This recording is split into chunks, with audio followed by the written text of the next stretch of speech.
शंकराचा जन्म झाला, भगवान शंकराचा ब्रह्माजीच्या ब्रह्मरंध्रामधून. आता शंकर उत्पन्न झाले, नावही प्राप्त झालं रुद्र. सांगितलं रुद्रदेवा तुम्ही सृष्टी उत्पन्न करण्यामध्ये मला सहयोग करा, तुम्ही सृष्टी उत्पन्न करा. आता रुद्रदेवानं सृष्टी तयार करायला सुरुवात केली. पण जे त्यांना आवडतं, त्यांना जे प्रिय होतं ते त्यांनी तयार केलं. त्यांना आवडतात वेताळ, त्यांना आवडतात पिशाच, त्यांना आवडतात भूत, त्यांना आवडतात सर्प, त्यांना आवडतात विंचू. का? हे सगळे महादेवाच्या जवळ आहे. कोण कोण?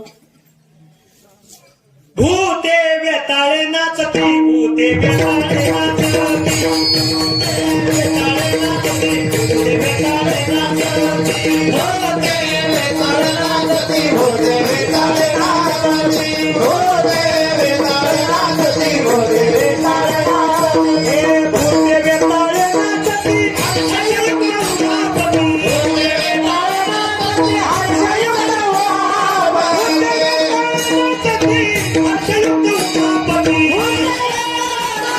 हर्षयुक्त उमापती.